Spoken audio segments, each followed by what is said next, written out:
دور سے دیکھا کہ بڑی پیاری نورانی صورت، اور بڑی پیاری نورانی صورت ہو کیوں نہ ہو، کیونکہ اللہ کے بعد کائنات میں سب سے معتبر کون ہے جی؟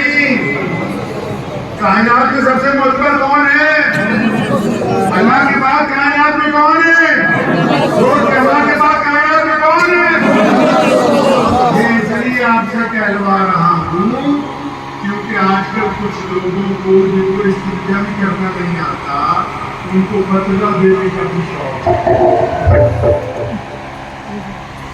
آتے تو نعوذ باللہ یہ کہتے ہیں کہ رسول اللہ کے پاس دل میں خیر تھا، آدھے کہتے نعوذ باللہ نہیں تھا، آدھے کہتے یہ تھا، آدھے کہتے وہ تھا۔ تو اکثر میں ان کو یہ مشورہ دیا کرتا ہوں کہ بندہ اپنی اوقات سے فاضل بات کرتا ہوا اچھا۔ اللہ کے بعد کون ہے؟ رسول اللہ۔ اب رسول اللہ کے پاس کیا ہے، کیا دیں گے، کون جانتا ہے؟ اللہ ہی جانتا ہے۔ یہ آپ کے اختیار کی بات نہیں، آپ کے اور میرے اختیار کی بات نہیں ہے۔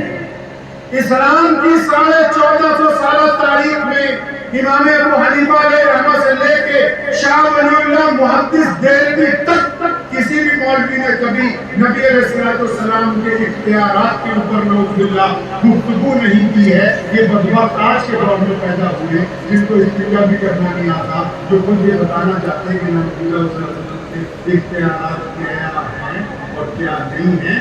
اپنی حیثیت سے اگر آپ اوپر جائیں گے تو ایمان سے باہر ہو جائیں گے۔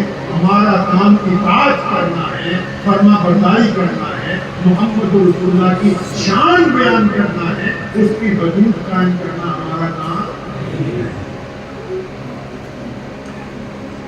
تو نبی علیہ السلام کو جب اس نے دیکھا اتنی پیاری صورت، اس نے بھی کہا سلام ہو آپ پر اے پیاری نورانی چہرے والے۔ اب نبی علیہ السلام نے اس کی طرف دیکھا تو پیغمبر اعظم علیہ السلام نے جو یہ بات کہی، اس کی آنکھوں میں آنسو آ گئے، اس بندے کی آنکھوں میں آنسو آ گئے۔ رسول اللہ نے اس کے سلام کا جواب دے کے یہ کہا کہ مجھے تو تم پریشان مسافر لگتے ہو، اور تمہارا چہرہ بتاتا ہے کہ تم بھوکے بھی ہو۔ اب اتنے دن بعد اسے کوئی ہمدرد ملا تھا، آنکھوں میں آنسو آ گئے، کہنے کا ہاں پیاری صورت والے میں بہت پریشان ہوں اور میں تو بھوکا بھی ہوں۔ اب نبی علیہ السلام اٹھ کے کھڑے ہوئے، اس کا ہاتھ پکڑا، فرمایا تیری بات بعد میں سنیں گے، تکلیف کا مداوع بعد میں ہوگا، پہلے گھر چلتے، گھر لے گئے، منہ ہاتھ دھلوائے، کھانا وانا کھلوایا، اور پھر پوچھا اب بتا کہ مجھے کیا کرنا۔ ایک اپنا نوکر، ایک ملازم، جاسوس بنا کے نبی علیہ السلام کے پیچھے بھیجا کہ جب ابو جہل محمد رسول اللہ صلی اللہ علیہ وسلم کی نعوذ باللہ لڑائی ہو تو تم نے ہم کو آگے بتانا ہے تاکہ ہم بھی اس میں آگے شامل ہوں۔ تو چنانچہ اب نبی علیہ السلام نے اس سے پوچھا ہاں بھائی کیا تکلیف ہے بتا۔ تو اس نے کہا کہ میں ایک مسافر ہوں، میں اونٹ لے کر کے آیا تھا، میں مسافر ہوں، میں اونٹ لے کر کے آیا تھا، اور جس بندے نے میرے جانور خریدے ہیں وہ میرے پیمنٹ نہیں کر رہا، پیسے نہیں دے رہا، وہ پیسے نہیں دے رہا۔ تو نبی علیہ السلام نے پوچھا کیا نام ہے بھائی، کون نہیں پیسے دے رہا؟ تو اس نے کہا کہ جو مجھے پیسے نہیں دے رہا اس کا نام ابو جہل ہے۔ قربان جاؤ اپنے نبی علیہ السلام پر کہیے صلی اللہ علیہ وسلم۔ پیغمبر اعظم نے اس کا ہاتھ پکڑا اور میں چل ہم دلوا دیتے ہیں تیرے پیسے۔ نبی علیہ السلام اس کو لے کے چل پڑے ابو جہل کے گھر کی طرف۔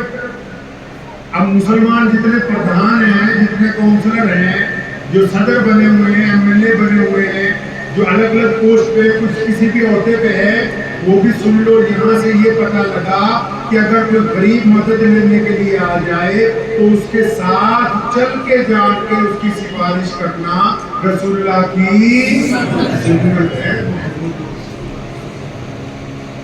آپ علیہ السلام پہنچ گئے ابو جہل کے گھر، دروازہ کھٹکھٹایا، ابو جہل اندر سے باہر نکلا۔ اب میں ہوں تو نہیں بتا رہا ہوں، لیکن آپ کو مفہوم بتا رہا ہوں، جتنا آپ کہنے پنجابی سے کہ ہاں بھائی ہوں غریباں نے بھی ٹھگیاں، ہوں غریباں دے بھی پیسے مارے گا۔